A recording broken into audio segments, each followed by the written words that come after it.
Hola, hola, buenas noches. Bienvenidos a Divagando. Mi nombre es Luis. Son la 1:56 de la madrugada y vamos a hablar sobre algo que quizás nos competa a todos, quizás te interese más o te interese menos, y es que el domingo 23 de marzo se viene el segundo debate presidencial, el debate de la segunda vuelta, el debate que más allá de los ejes temáticos que se planteen, de si el formato está bien, de si el formato está mal, cosa que vamos a hablar después. Son los memes. Los memes nos importan.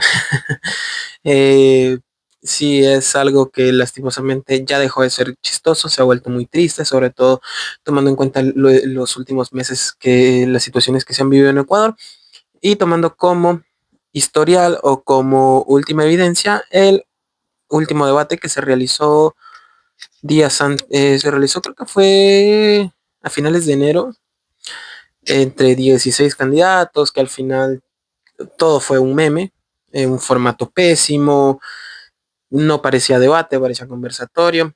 Bueno, ¿qué pasa? Ahora, para el 23 de marzo del 2025, el domingo, este domingo precisamente, después de las eliminatorias, vamos a tener el debate entre Daniel Noboa, actual presidente del partido ADN, y Luisa González de Revolución Ciudadana, el partido o la fuerza política mejor organizada que hay en el Ecuador, más allá de si eres correísta o no, hay que decir las cosas como son, y la Revolución Ciudadana para mí es el partido mejor organizado en este país, es la mejor organización política que hay. Eh, ¿Qué podemos esperar de estos dos, de este nuevo debate y de estos dos candidatos? Primero que nada, memes, siempre ha sido así. Y bueno, se van a tratar 5 ejes temáticos que se han considerado como primordiales. Los ejes temáticos son educación, salud y seguridad social, criminalidad y seguridad, economía y empleo, y sobre todo la gobernabilidad, que este ha sido un tema que se ha tratado desde hace algunos añitos, sobre todo cuando inició el gobierno de Guillermo Lasso, que decían, mucha gente decía que la asamblea no lo dejaba gobernar, y mucha gente decía que el presidente no dejaba que la asamblea legisle. Entonces ha habido un debate nuevo que nació ahí, que la verdad ha sido poco tratado, pero que es muy interesante. En cuanto a educación, tenemos, por ejemplo, que se le redujo el presupuesto a las universidades, el asunto, porque quien es gobierno a día de hoy tiene varias polémicas en todos estos ejes temáticos. Coincidencialmente, en la educación tiene la reducción a los presupuestos universitarios, como se los dije. Aparte el asunto de los comedores escolares, que se cambió la comida, entonces había gente que te decía que no era de buena calidad, pero otros te decían que sí, que al final el contrato estatal se lo llevó o se lo ganó una empresa de Isabel Noboa, tía del actual presidente. Salud y seguridad social, las deudas con Solca, las deudas con el IES, las deudas con las dializadoras, que el presidente dijo, sí, la voy a pagar, pero no dijo cuándo. Los cheques no llegaron, y al final fue tanta la presión social y mediática, que se cumplió con una parte del pago para las dializadoras. Y al IES aún no se le paga. A Solca creo que se le pagó, pero una parte de lo que se le debe, aunque lo más probable es que el cheque también no haya llegado. Criminalidad y seguridad, este es un tema bastante polémico, porque al ser tan complejo y tan ambiguo en ciertas cosas, depende de a quién le preguntes, es el culpable. Por ejemplo, mucha gente te dice, no, es que estamos viviendo los resultados del gobierno de Correa, que pactó con mafias. Puede ser que sí, puede ser que no. Hay otros que te dicen, estamos viviendo las consecuencias del plan Fénix, porque el plan Fénix no existe prácticamente. Entonces, si tienes un plan que no existe, que se supone que tiene que servir para la seguridad, si no existe, va a aumentar la seguridad, la tasa de mortalidad, el riesgo país, va a disminuir la seguridad, las mafias se van a apoderar, van a haber vacunas, que es lo que está pasando a día de hoy. Entonces, hay dos narrativas, ¿no? Como les digo, la que te dice que es culpa del gobierno de Rafael Correa en específico, porque fue el que pactó. Entonces, ahora desde Bélgica, desde su ático, desde donde sea que él esté poniendo tweets, él manda a las organizaciones a sembrar el terror, o hay gente que te dice que están las organizaciones sembrando el terror porque están coartadas con Correa. Entonces que hay peleas por territorio, que hay peleas por mandos, por zonas. Entonces, al final, los únicos afectados son los ciudadanos que no tienen nada que ver, que son los que terminan desviviendo, que son los que terminan cobrándoles vacunas, terminan secuestrando. Y quien es gobierno a día de hoy te dice que está ganando la guerra contra las mafias, que está disminuyendo la inseguridad, pero sin embargo, tenemos muchos problemas. Solo hace falta una breve revisión en redes sociales para comprobar que aún se siguen cobrando vacunas, que hay muchos secuestros, que hay muchos homicidios, que hay mucha gente que de verdad le está pasando mal con estos temas, sobre todo en provincias de la costa y en pueblos o ciudades o cantones que son bastante olvidados, que no son prioridad, que no son cantones famosísimos o ciudades o pueblos muy famosas, como para que el turismo te obligue a tener mucha seguridad dentro de los mismos, ¿no? Y como no te obliga, no la pones, no pones seguridad, no te enfocas en este tema, y por ende no hay turismo. Entonces nunca vas a saber a ciencia cierta cómo es que está la situación allá, es muy fácil especular. Economía y empleo, sobre todo en empleo, el desempleo en el Ecuador ha aumentado muchísimo, se duplicó el número de personas que viven con menos de $3 al mes. La economía, bueno, de hecho se ha vuelto algo de tendencia en las últimas semanas, decir que la Revolución Ciudadana quiere desdolarizar el país, lo cual no es tan fácil, pero en cambio el gobierno te dice que la quiere fortalecer, pero no se fortalece a través de un decreto. Eso hay que tenerlo muy claro. Y bueno, es un tema del que de verdad no sé mucho, no quiero inviscuirme, no tengo la información suficiente como para opinar sobre eso, así que dejémoselo a un experto. Y la gobernabilidad, como les digo, es un tema bastante complejo, es un debate que se abrió no hace mucho, en el que te dicen, no, es que la asamblea no ha dejado que Noboa gobierne. Sin embargo, la asamblea aprobó las dos leyes no más apagones, las dos leyes antipillos, el alivio financiero, que al final no sirvió de nada. Se aprobó esta, no sé si era ley, no, exhorto creo que era, para que militares extranjeros vengan a trabajar en el Ecuador para la detención o para disminuir la delincuencia, lo cual al final no sé a qué procedería, pero no se han visto resultados, al menos de forma inmediata. Lo cual es bastante complejo porque el país ya no te aguanta, o sea, ya el país al final tiene muchos problemas y no atenderlos a tiempo es algo por lo que se ha caracterizado bastante este gobierno, lastimosamente, y hay que decirlo así. Cuando fueron los apagones, sobre todo, se demoraron 9 o 10 días en recién dar una declaración, en recién tomar acciones, en recién emitir algún comunicado, algún tipo de información, que bueno, al final cada quien sacará sus conclusiones de por qué pasó o de por qué se demoraron tanto. La verdad, no, yo no estoy ni con el uno ni con el otro. Y eso es algo que les quería decir. Ambos candidatos son bastante pobres en muchas cosas. Pero bueno, vamos a hablar un poco del formato. Primero es la presentación, el saludo. Y bueno, Luisa González será la primera en hablar. Una vez que saluden Luisa González y Daniel Noboa en un tiempo de 30 segundos máximo, solo para emitir su saludo, se les dará, mostrarán un código QR donde aparece información de su perfil profesional, de sus títulos, de qué tan preparados están. Y aquí quiero hacer una pausa importante. Es necesario saber que, bueno, actualmente quizás se entiende de otra forma. El hecho de tener un título universitario no te vuelve un erudito o no te vuelve un experto en muchas cosas. Recordemos que hay presidentes que no tienen título y han sido presidentes muy interesantes. Un caso, por ejemplo, es el presidente de Chile, Boric. Él, si bien siguió toda la carrera de derecho, nunca hizo su tesis, nunca hizo su examen final y por ende nunca obtuvo el título, nunca logró titularse o nunca quiso titularse. Lula da Silva, de hecho ni siquiera Lula da Silva terminó el colegio, Él se salió de la escuela, o bueno, entró al colegio, creo que estaba en segundo curso, se salió a los 14 años y empezó a trabajar en el trabajo, conoce los sindicatos, entra de lleno al mundo sindical, empieza a volverse un líder y bueno, terminó siendo presidente, no una, sino varias veces. Eh, no recuerdo qué otro presidente, Bukele. Bukele estudió también para abogado, sin embargo, Nayib Bukele, el padre de Nayib Bukele, tiene una empresa de las varias que tiene, porque Bukele es multimillonario. Bukele tiene una empresa, el papá tiene una empresa de publicidad que está encargada de una agencia de publicidad muy grande que se ha encargado de poner, de llevar campañas presidenciales, campañas de gobernaciones, campañas de alcaldes. Entonces Bukele conoce mucho lo que necesita un candidato para poder llegar al poder.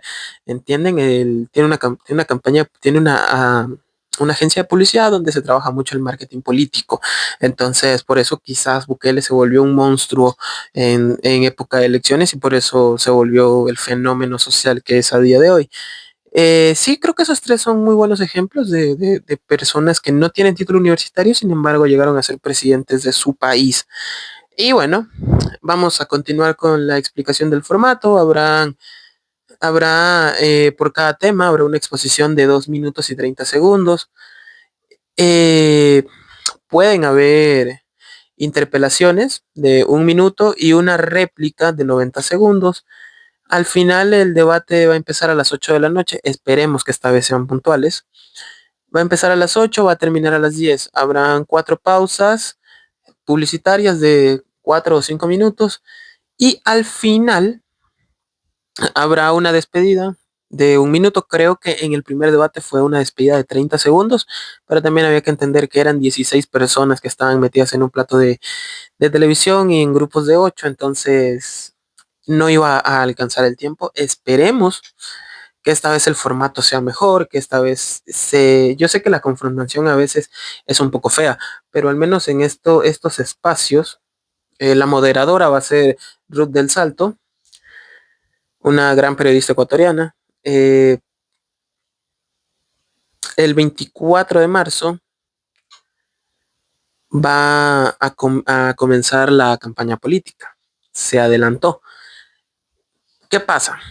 Que es muy interesante el contexto. ¿Por qué? Porque si bien antes, bueno, en otras elecciones el debate se hacía a mitad de la campaña política o ya casi al finalizar, tú terminabas decidiendo, el debate terminaba decidiendo muchos ganadores o terminaba decidiendo muchísimos votos por cómo se veían los candidatos, cómo estaban preparados. Ahora tienen una gran oportunidad. ¿Por qué?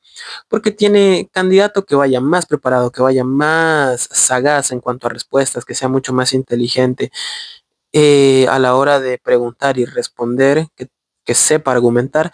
No solo va a ganar muchos votos, sino que va a lograr fidelizar a mucha gente, porque va a tener toda una campaña brutal, muchos días de campaña, creo que son 3 semanas más o menos, 3 semanas de campaña, en donde, si bien la campaña va a ser muy agresiva, se van a ver cosas muy interesantes. Por ejemplo, vamos a tener gente muy abnegada con uno u otro partido, porque al final así es, el fanatismo terminó siendo más dañino de lo que creíamos. Y de hecho ese es tema para otro video. Quizás lo haga un día antes del debate. Y esto va a servir muchísimo para que el debate sea antes de la campaña, va a servir muchísimo para que los candidatos tengan y ganen apoyo. Porque si bien sabemos, los candidatos dentro de la campaña no se respetan absolutamente nada. Va a haber mucha difamación, va a haber mucho odio, va a haber mucha polarización, va a haber mucha invitación a la confrontación, pero a ver, tú que me estás viendo, tú mi querido seguidor, fanático de uno o del otro, ¿qué pasa con mi gato? He vuelto, la verdad que miedo cuando un gato llora de madrugada. Bien, ¿en qué estaba? Sí, esta es una oportunidad brutal para que los candidatos puedan ganar mucho apoyo, puedan fidelizar a sus seguidores. Em, Algo que tengo que decir es que la preparación bueno, preparación.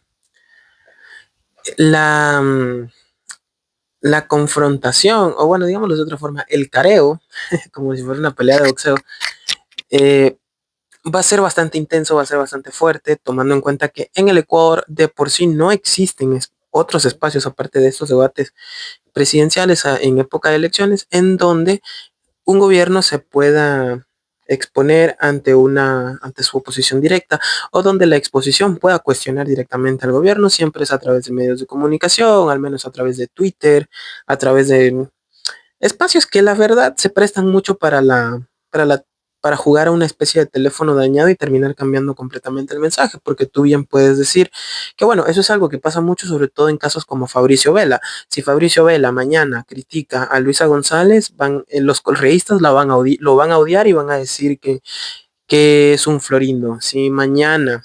Si pasado mañana Fabricio Vela se levanta y hace una crítica al presidente Noboa, van a salir los seguidores de Novo a decir que es correísta. Entonces, no se permite mucho tú no puedes tener una opinión que no esté sesgada hacia uno o el otro candidato, ¿sí me entiendes? Ecuador es un país muy polarizado que lastimosamente cada vez está pareciendo más a Venezuela en este aspecto. ¿Por qué? En Venezuela, si no estás contra el gobierno, eres un interventor del imperio y eres un vendido, un vendepatria, un apátrida, un traidor, en fin. Aquí, si tú criticas a Novoa es porque eres un delincuente que o bien vive en la costa o bien está enamorado de Correa, una viuda de Correa, como se dice. Pero si dices, bueno, Correa fue un buen presidente, te van a salir los florindos a decirte que eres un borrego, un vendido y tal, en fin. Los florindos. Esos dos términos se han vuelto muy populares en el Ecuador, florindo y borrego, ¿no? Eh, a ver, y aquí es donde yo ya empiezo a cuestionarme algunas cosas. Por ejemplo, en el primer debate que hubo, donde hubieron los 16 candidatos, una de las quejas que se presentó con mayor frecuencia y mayor contundencia en redes sociales, sobre todo, era el formato tan malo que hubo de debate. Eso no pareció un debate, eso pareció una exposición. O sea, teniendo gente que no iba a la confrontación directa, que solamente se preocuparon en contestar con memes, porque salieron muchísimos memes, que si bien no son malos, yo creo que ya este país está en un momento en el que ya debe dejar el chiste a un lado y debe centrarse en que estos dos son los candidatos se supone que son los ciudadanos más preparados para afrontar el reto de ser presidente del Ecuador. Y les recuerdo que el Ecuador no está bien. Ecuador está viviendo una crisis horrible, no solo en lo político y en lo social, también en lo económico. Entonces, y bueno, en lo cultural también, ¿por qué no? Entonces entendamos que si bien los memes son divertidos, hay que saber hasta cuándo es gracioso y cuándo hay que empezar a ponerse serios. ¿Por qué? En el primer debate no el mismo formato, y quizás es porque habían muchos candidatos, espero que esta vez no sea así. Te invitaba a que los candidatos no debatan, sino a que como tenían el poco tiempo que tenían para exponer, lo usaran más en hablar de ellos, en hablar muy bien de ellos, y no respondían las preguntas, las evadían y le tiraban mierda a los otros candidatos, a sus detractores. ¿Por qué? Porque al final el formato se prestaba. Ahora, el otro día salió Diana Tamain, o bueno, el CNE emitió un comunicado en donde se alegaba que el debate, por primera vez, creo que primera vez en la historia, iba a tener preguntas cerradas de sí y no. Entonces ahí es cuando digo que puedes esperar, ¿no? O sea, al lado de quién se está inclinando esta cancha. Y hago esta pregunta por una simple razón. Si nosotros analizamos cómo se han movido los candidatos después de la primera vuelta, el 9 de febrero, tenemos una Luisa González que estuvo en la posta, lo cual es muy raro, porque Luisa González y la posta no es como que tengan la mejor de las relaciones. Tenemos una Luisa González que todos los días estuvo en entrevistas de radio, en entrevistas de televisión, en entrevistas con medios digitales, que ha estado, como quien dice, fogueándose y preparándose para lo que va a ser la crítica dura y pura y directa. Y el cuestionamiento quizás más fuerte va a venir de parte de Daniel Noboa. Pero en cambio tenemos un Daniel Noboa que lastimosamente no ha dado muchas entrevistas, que todas las entrevistas que ha dado han sido con periodistas que hablan bien de él y que, por ejemplo, el 11 de febrero salió en una entrevista en Carondelet con el Pocho Harp. El Pocho Harp es un asco de periodista deportivo, es un desastre porque no es periodista, es hincha, es un hincha al que le dieron un micrófono y que creo que en su tiempo, cuando quiso ser congresista, llegó armado al Congreso en algún momento, porque recordemos que el Congreso en los 90 era más un ring de boxeo que un espacio para legislar y hacer cumplir la ley. Entonces, aparte lo entrevistó Caterva. Aparte, TC Televisión presentó un supuesto análisis hecho con inteligencia artificial en donde se evidenció la pauta, se evidenció muchísimo la pauta. Novoa también estuvo en una entrevista con Radio Pichincha, radio que abiertamente ha declarado su amor eterno a Daniel Novoa. Entonces, a ver, no es que yo sea correísta porque no lo soy, pero sí nos ponemos a ver quién llega mejor preparada. ¿Quién llega mejor preparado al debate? ¿Quién puede salir mejor parado? La que fue y se metió en la boca del lobo, la que aprendió a contestar, a argumentar y que literalmente le costó mucho aprender, porque si vemos esta Luisa González de 2025 no es la misma Luisa González del 2023, es una candidata mucho mejor preparada, mucho mejor, que argumenta mucho mejor, que debate mucho mejor, que pregunta mucho mejor, que ya no se pone tan nerviosa como antes, incluso hasta en la vestimenta se pone más formal, se pone más seria. Y tenemos un Daniel Noboa que se quedó en el 2023. ¿Por qué lo digo? Cuando vemos el debate del 2023, vemos a un Daniel Noboa que sabía, a sabiendas de que su contrincante, su rival política, era una mujer bastante pobre, que no sabía argumentar, que se ponía nerviosa, que se trababa, que se le olvidaban las palabras, que divagaba mucho, así como nosotros divagamos en este espacio, pero nosotros divagamos para bien. Él incluso hasta en un tono burlón contestaba preguntas, hacía preguntas. Solamente basta mirar cómo dijo algo de que nuestros jóvenes vuelen para ir a estudiar en otros países y no por las drogas, que no sé qué. O sea, eso es lo que me acuerdo ahora, pero sí, pasó mucho. O sea, en ese debate Novoa se burló mucho. ¿Qué pasa? Tienes una Luisa González que después de eso trató de mejorar, trató de subir su nivel argumental, dialéctico, lingüístico, lo que tú quieras. Y tenemos un Daniel Noboa que se quedó, se conformó con eso. Entonces, si esto es un partido de fútbol, ¿quién va a ganar?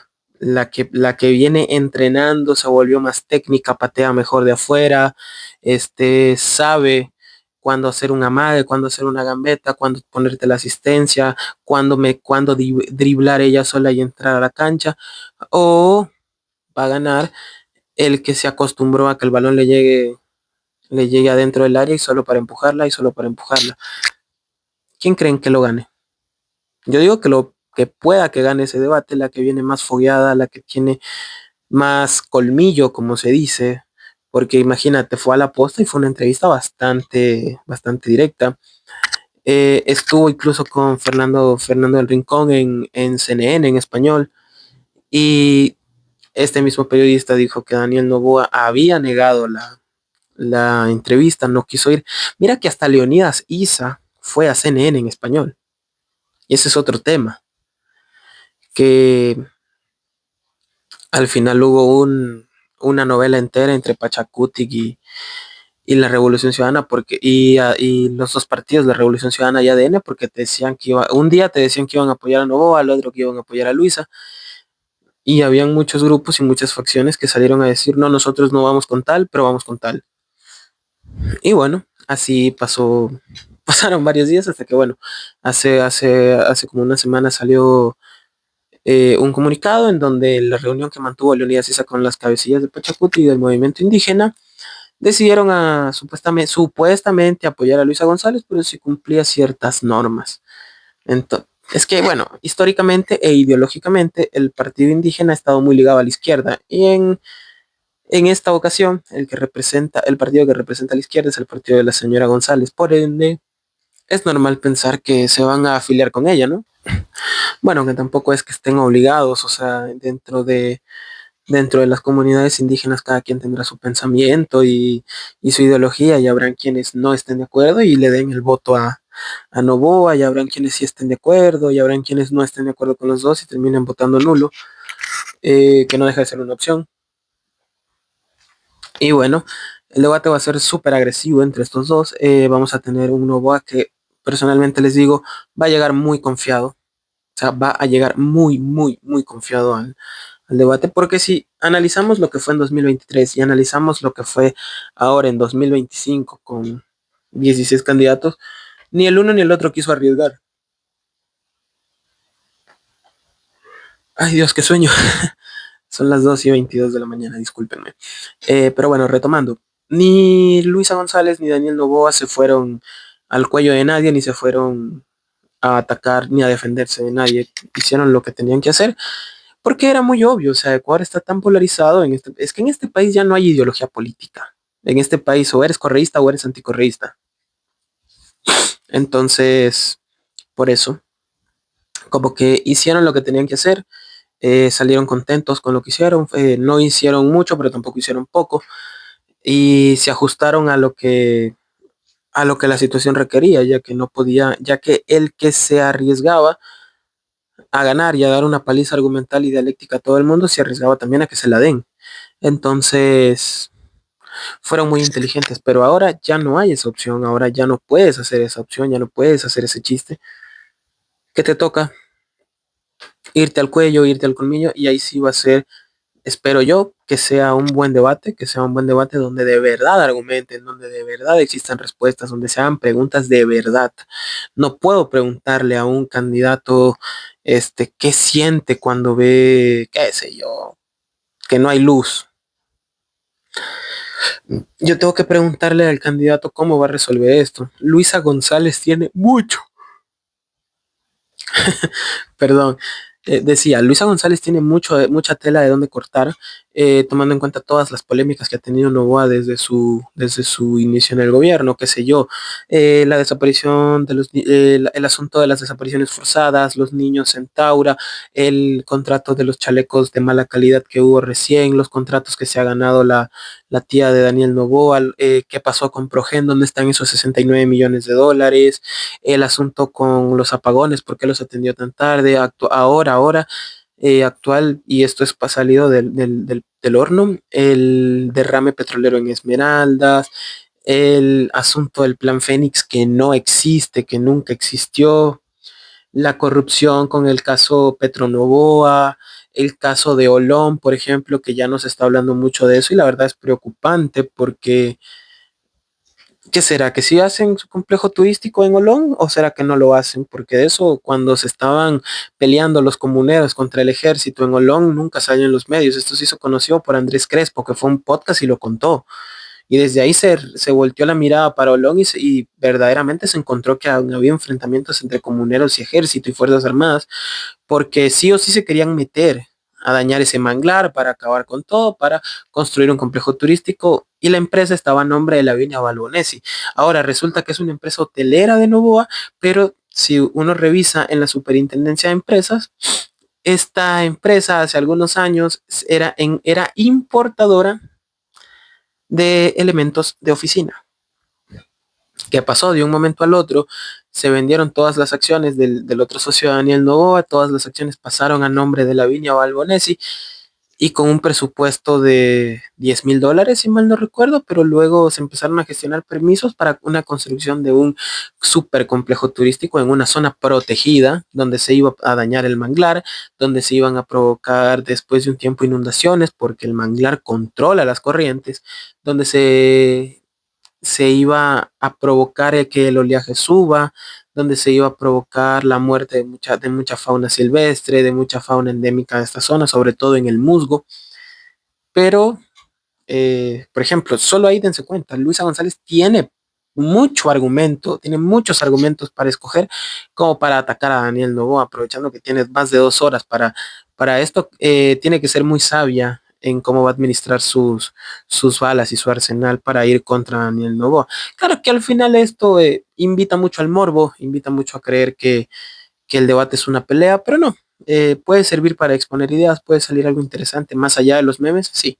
Daniel Noboa tiene sobre todo el asunto de por qué ella no reconoció a Nicolás Maduro como presidente, qué va a pasar con la dolarización en caso llegan al gobierno, si es que la quieren quitar, si es que la quieren fortalecer, si es que van a ser unos ecuadólares.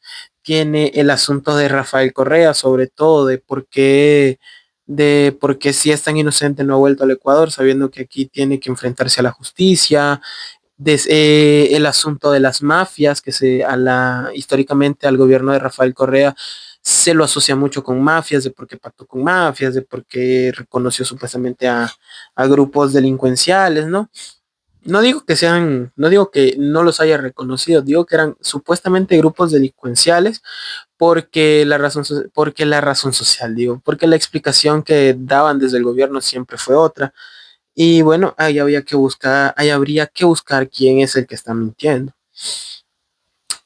Aparte, lo de los pativideos, lo del narcotráfico, qué sé yo, o sea, ambos van a llegar con muchas cosas para lanzarse, pero eh, Luisa lleva una ventaja no solo por el hecho de estar mejor preparada para este debate, porque a la final la práctica y la exigencia te vuelven mejor, sino que también todos estos casos, todos estos casos son muy frescos.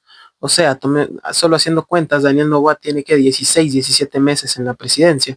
Entonces, todos estos casos se dieron en muy poco tiempo, en un contexto donde el país de verdad sufrió mucho. Entonces, es más fácil recordar esto que pasó últimamente a algo que pasó hace más de 10 años.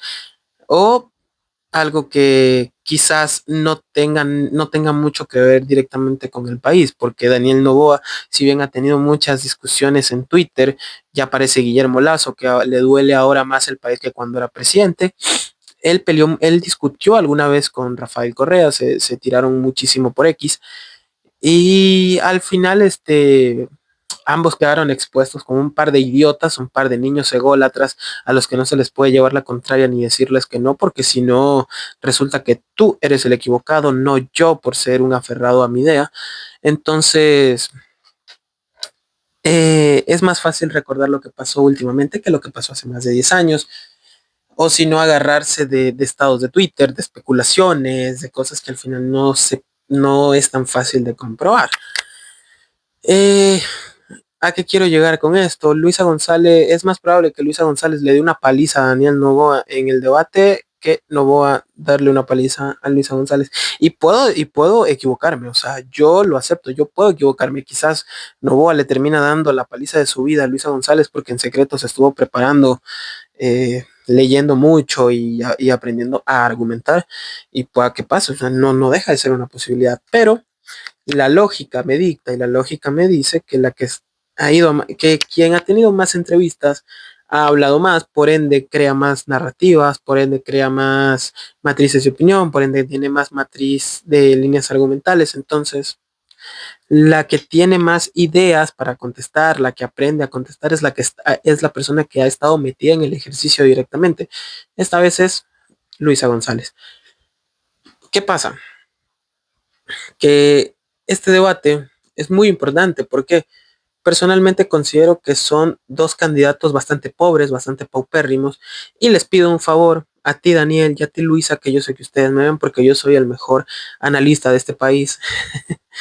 Por favor, dejen la estupidez de querer resolverlo todo con inteligencia artificial.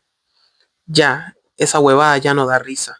Lo vimos 52.837 veces en el primer debate. No sabían qué responder, IA. No sabían qué argumentar, IA. No sabían cómo hacer algo, IA. Entonces, no quisiera ver el domingo que cuando le pregunten a Daniel Noboa o a Luisa González, oiga, ¿y usted cómo piensa reducir el problema de inseguridad? ¿Cómo piensa acabar con la inseguridad?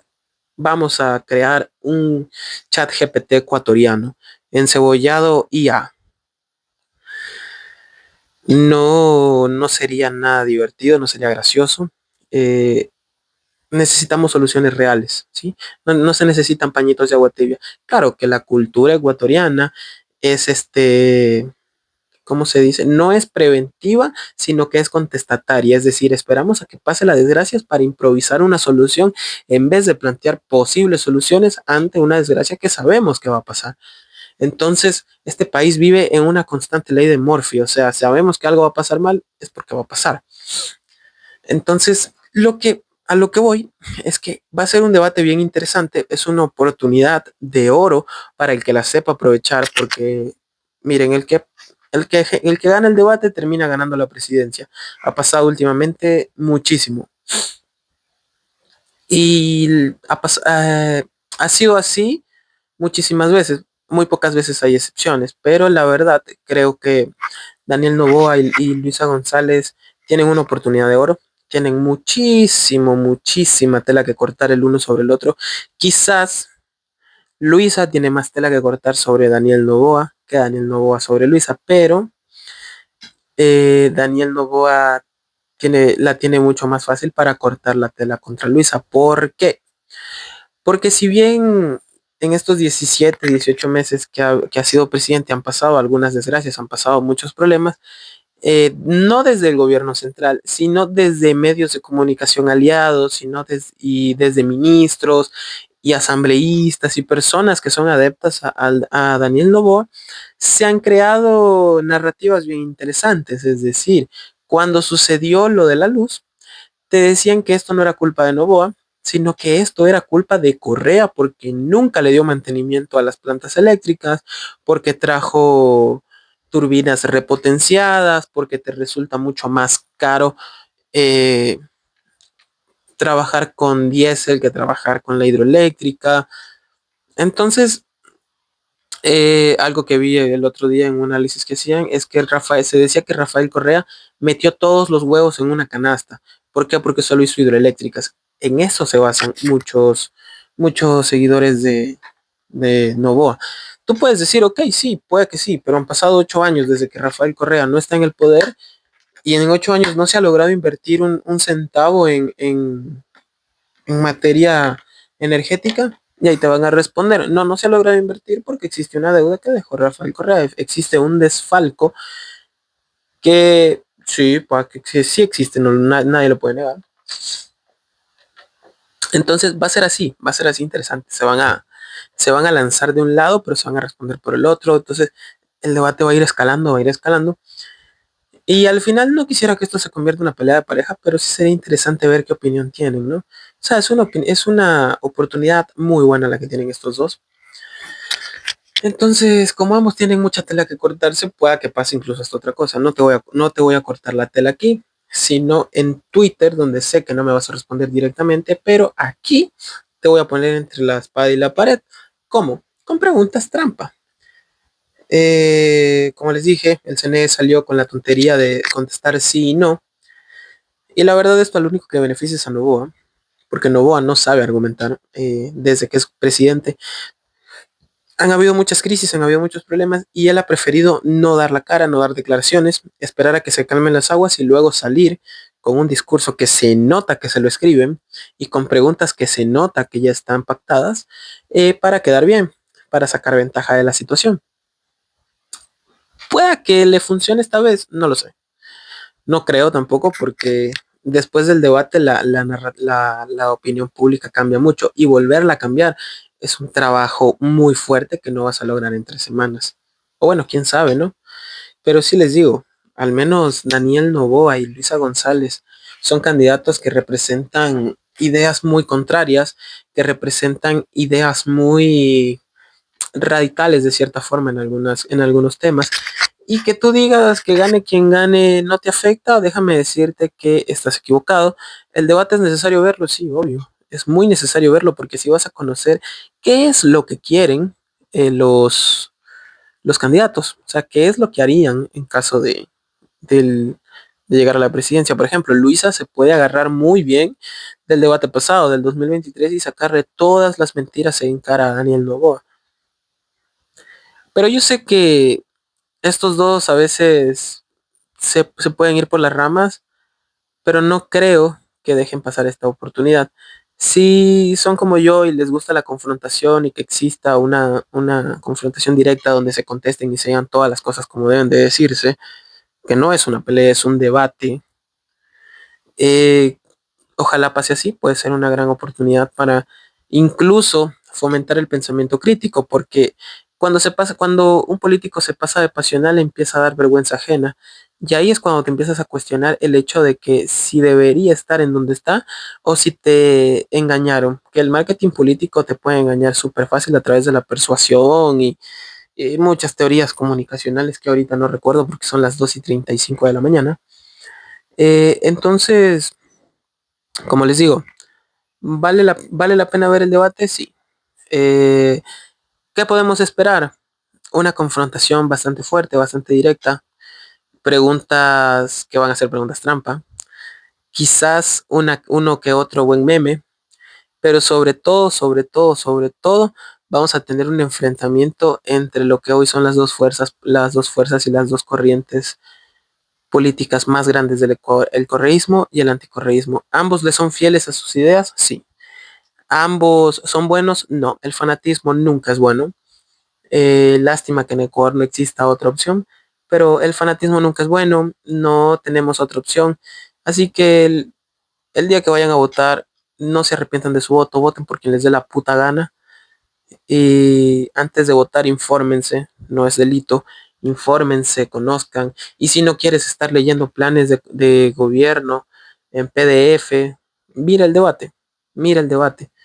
Ahí los candidatos van a tener chance de exponer su trabajo, de su plan de trabajo, perdón. Entonces tú puedes escoger cuál te gusta más y cuál te gusta menos y ahí quizás decidas el voto. ¿Las encuestas van a cambiar después del debate? Sí, obvio, van a cambiar muchísimo. ¿Va a haber un claro ganador? No, no va a haber un claro ganador. Recuerda que esto es antes de la campaña. La campaña también forma parte de todo este proceso, así que entre el debate y la campaña van a cambiar mucho las encuestas, van a cambiar muchísimo las encuestas. Así que nada, no me queda nada más que decirles, la verdad ya me estoy muriendo del sueño. Tengan una linda noche, descansen, nos vemos, quizás nos veamos después del debate. Y bueno, nos vemos en quizás 1 o 2 días más que voy a grabar un video hablando acerca del fanatismo y por qué es tan peligroso. Así que nada, muchísimas gracias a los que vieron esto, muchísimas gracias por suscribirse, por comentar, por compartir y nada, síganme en redes sociales que ahí estamos también siempre activos compartiendo información relevante sobre el país y sobre el mundo. No se les olvide cuestionar todo, criticar todo, tener pensamiento crítico y no se queden con lo primero que les dicen. Ha sido un gusto, me despido, mi nombre es Luis, son las 2:39 de la mañana y ya tengo mucho sueño, así que nada, nos vemos en un nuevo video. Hasta luego, chao, chao.